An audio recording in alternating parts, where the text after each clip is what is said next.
Hi, it's David Lee, Intervention Services and Coaching. And, one of, kind of a common thing that are hearing now that we never heard of 5 years ago is about virtual recovery, virtual treatment, believe it or not, virtual IOP, virtual rehab, virtual AA, virtual support groups, virtual therapy. And it's kind of the wave, and it's interesting because, pre pandemic, it was so rare. And I'm not saying it didn't exist. There were things, for example, there was virtual therapy that had kind of hit.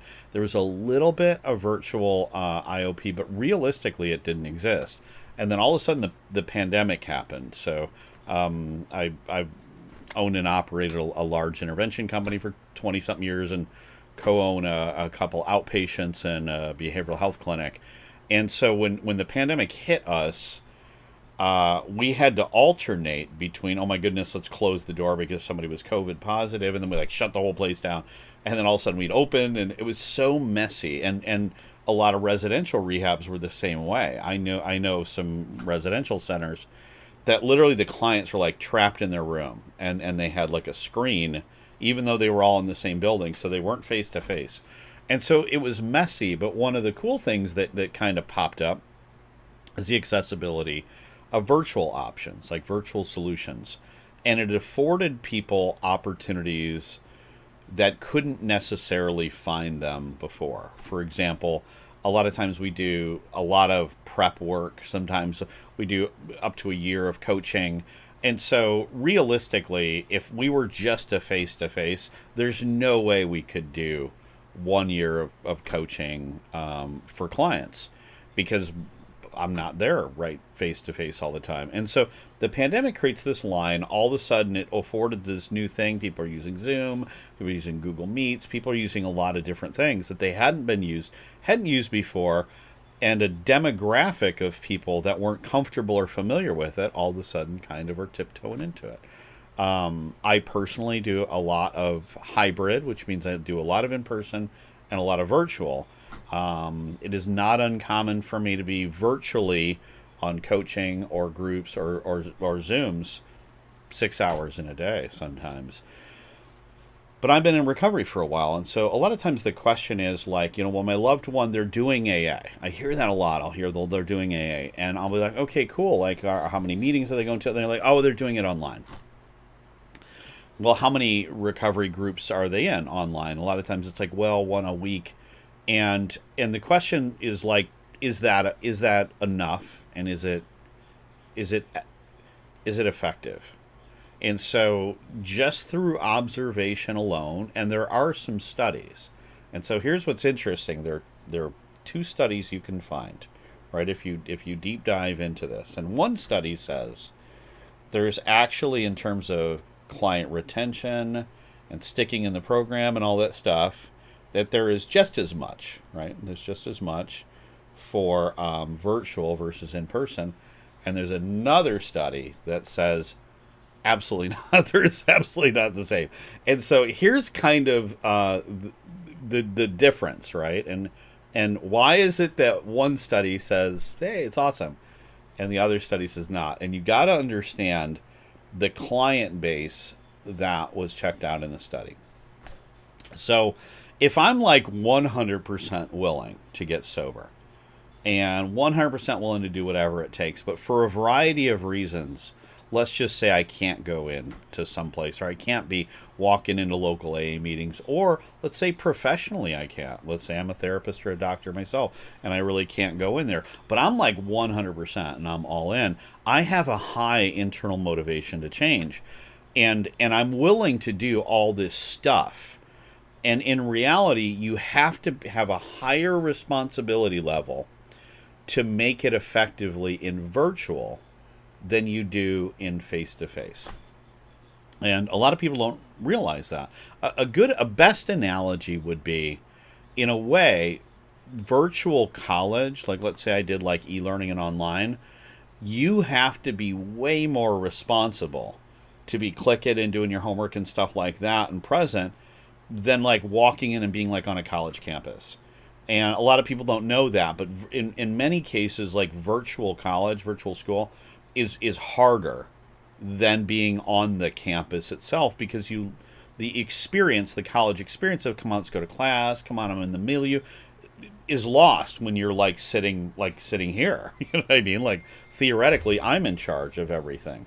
And so the you know in terms of who we witness, right, choosing virtual is rarely the highly motivated ones that it is designed best for, or the most stable, or the most responsible. And here's where this other outcome study kind of comes into play. In reality, what we discover, it is the least motivated, the most avoidant, the least responsible, the one who's doing everything possible, that likely needs to be in residential. Like, they need to be in residential itself. And they have kind of convinced their family, I'll never go to that. And so their family's like, well, will you go to outpatient? They're like, I won't go to outpatient, but I'll do virtual. I'll do an AA meeting a week, and I'll only do virtual. And so the question is like, well, isn't that enough? Isn't that like a tiptoeing into, is it somewhat, is it better than nothing, right? Well, yes and no. So in a way, in some ways, it is better than nothing. And in other ways, it actually creates a smokescreen, so everyone kind of backs off. And it's like, well, we're grateful he's theoretically in that back bedroom. I can hear the meeting going. But I'm going to tell you, I've been doing this for 20-something years. What you don't see is you don't see the fact that he doesn't have his camera on. He's not engaging. He's not talking in the meeting. He's not getting phone numbers and connecting. He's not community building. He's staring at his phone, waiting for this stupid meeting to get done with so that he can come out and tell everybody, any kind of signal, hey, look, I'm doing this, right?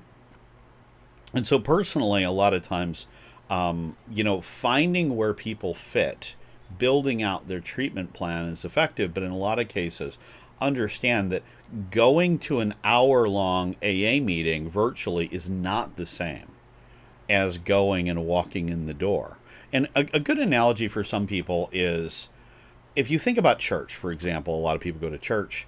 Why do you need to go in? Like, why walk in and sit in the uncomfortable pews and like stand and sing? Why not just sit here and watch it on YouTube?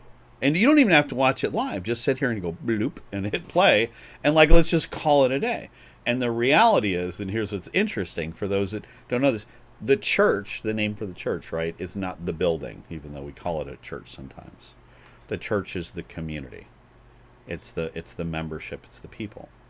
And AA and NA and Celebrate Recovery and support groups, they're most effective. The biggest number of effectiveness isn't about educational.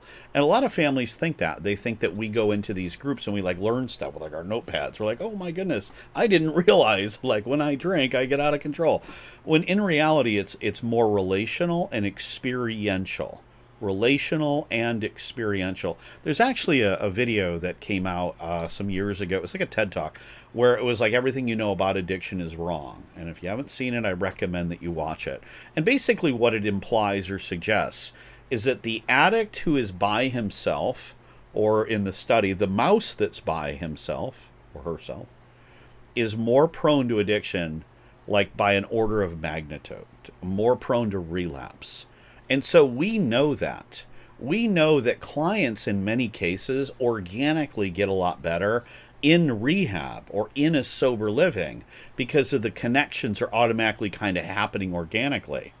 But on their own, right, sitting at home watching like YouTube recovery, so if you're watching this meeting, I hope you're magically sober as a result of this beautiful video that I'm doing. But to be blunt, it is probably no more near as effective as sitting across face to face and engaging. And most therapists that work in outpatient or work in behavioral health, they know that, right? Most great therapists, there's this thing, if you go to school and you become a therapist, there's this thing that they'll eventually tell you, which is the secret sauce. Often, the one thing they can't teach is the therapist, the person. And it can't be quantified. It just is.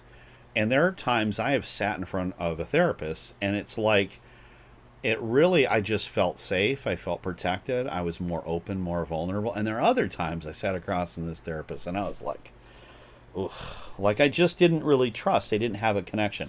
And therapists can intuitively kind of sense and gauge your emotions and avoidance, etc. And especially if you're in a group dynamics, how you interplay. Am I hunched over? Am I that? Am I engaging with one another? And so there is things. So a virtual outpatient or a virtual like process group or a virtual AA meeting versus an in person, the virtual, you lose out on accountability. You lose out on connectivity. Like, I'm not like socializing, you know? If I were in a in-person AA meeting or an in-person process group or in-person outpatient, we're like hanging out, like joking with each other, and we're kind of like playing off on each other. We're all laughing together. Afterwards, we're like hanging out. We're like by the smoke break together. We're connecting. We're building. We're bonding, just like in that video, right? That everything you know about addiction is wrong video. And you will lose that in the virtual space. I do a hybrid. I do a lot of face-to-face, and I do a boatload of virtual. I travel a lot. I have some anchor communities that I've been in. There are some virtual communities I've been into for 5 years, since since the pandemic, and I have people that I have known for years and have logged 1,000 hours in, that I've never met face to face. And it's actually just interesting. Recently, I just met a friend who I was on a road trip, and I got to see like two. We went out and had a hot dog or whatever it was, and it's stunning. Like, I'd known him from years, and it is interesting. I've had that happen. So virtual, though, understand I'm further along in my recovery than when I was like newly sober. Newly sober, I need organically these things to happen. And a lot of times we'll say things like 90 meetings in 90 days, mainly because we want those relationships to build. We want you to be sitting next to John or Mary or Sue or whatever it is and start to connect. We want you to be hanging out. There's this thing that we'll say in recovery, which is the meeting before the meeting and the meeting after the meeting is more important than the meeting. And they don't mean like your next meeting or like yesterday's meeting. They literally mean if you come like a half an hour early and just kind of hang, and you're like helping them make coffee and you're like talking to people, your chances of long-term sobriety go through the roof. It is, if I could wish for one thing for anybody, right? And I don't care if it's A or NA or recovery Dharma or Buddhist or celebrate recovery, you show up a half an hour early and you engage. Not phone staring, right? Which I'm guilty of, right? You engage and you connect and you hang and you talk, and then you hang for the meeting and you raise your hand and you talk during the meeting and you let people get to know you, and your opinion matters, like who you are matters. And then you hang after the meeting. And if you did that for 90 days, your chances of long-term recovery go through the roof. And so in a virtual setting, you can't really do that. Like, what do we have to do? Show up for a half an hour, like at a blank screen? And like, I can't talk to each other. It literally is 30 little faces. And we talk one at a time, but there is no interconnectedness. It literally is one person talking and then one person. And there's nothing necessarily wrong with that. And support groups can do that as well. But there's an energy. There's also an accountability. Right now, we have quite a few people we're actively coaching, and there's a handful of them that are actively drinking. Like, they're in relapse mode right now, and their families are really struggling. We're arcing them back into treatment. And the reason is because they're like going to AA meetings and their IOP with like a beer in their hands, and no one knows. Like, we know it. We're like, oh my goodness, like, you got to get honest with your IOP. And they're like, oh, I forgot to, they're literally drinking while at an AA meeting, which is like insanity, or it's alcoholism, however you want to look at it. And it's more common than you think. Very rarely, well, I've seen it happen in 30 something years of being in recovery support groups. I've only run into a handful that were in the AA meeting, and we figured out they were literally drinking. Like, they had like a tumbler and they're like drinking away. I at least showed up sober. I tried to show up sober. But in virtual, I know a lot. It happens a lot. So there's less accountability. There's less connectivity, right? And then there's also that thing of being able, like, insight and ownership and all that other stuff that you build. And the most important thing for you to build in your recovery, and this is hard for people because, you go to groups and you theoretically learn some stuff like, oh, if I'm all triggered up, I should do stress management, or I should meditate, or if I'm all triggered up, I should do this thing. When in reality, you're probably going to forget about it. If you haven't been doing that thing, like if I'm not meditating every single day for 90 days or a year, the chances of me in the middle of like a stress pile to be like, oh, I know, I remember, when I was at that rehab 6 months ago, they told me to meditate. I'm going to go meditate right now. If I'm not actively doing it, I'm not going to lean on that tool. And I had like no tools. Like my anxiety and stress would go up, up, up until eventually I get loaded, right? And it would take a long time to go down. And so relying on a community is unfamiliar to me, right? Like I'm going to call and ask some dude for advice. But in reality, I need to have those pillars in place for when the landmines happen. The landmines are, I don't know, a boss said something, or I asked for a raise and I didn't get one.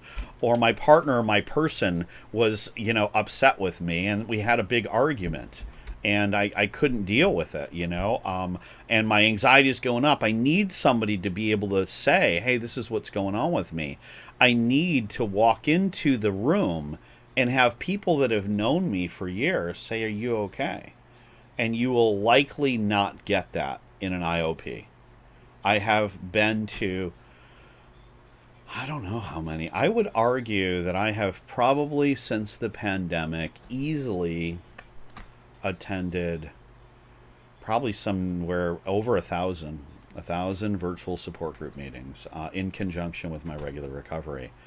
And I have almost never seen somebody just appear on the screen and somebody say, hey, are you doing okay? You don't look so great. Because it's just an awkward way. There's no one-on-ones. There's like 1 on 30. And so I just wanted to make this kind of, this video to help people to understand that virtual, in my experience, if you're not the super motivated all-in person, if you don't have a high recovery responsibility, you're not like calling and talking to people, like you're not like, oh, I'm willing to go to any lengths. If you're already resistant to recovery and you're already pushing back on residential and you're pushing back on IOP and you're doing like your one wimpy virtual meeting, it probably has about 10% of the effectiveness as going in face to face. That's my personal statistic. Through observation, I've worked with thousands of family members and thousands of addicts, and I've been around for a bit. And I'm just going to say it's 10% as effective. And you're talking to somebody who attends virtual. I attend virtual and face to face, so I'm not criticizing virtual. I'm just saying that get grounded. Do both. Get grounded in your consistent social rhythms and your pillars. I always say if I walk into the NA meeting, AA meeting, recovery Dharma, whatever, and you can't introduce me to 80% of the people in the room, then you're not in. You're not in the community of recovery. You're just kind of like showing up. You're watching, you're basically the equivalent of watching YouTube. And I like YouTube. And I'm sure there are people that are sober as a result of YouTube. And but for many of us, right, if it were that simple, we wouldn't need all these other recovery things. So virtual versus in person, my personal opinion, if you're in your first 6 months of sobriety, recovery, whatever it is, I strongly recommend at least daily in-person meetings for a while, for a few months, and then you can kind of tiptoe down a little bit, and then sprinkle some virtuals as well. And so that's it. It's David Lee with Intervention Services. Thanks.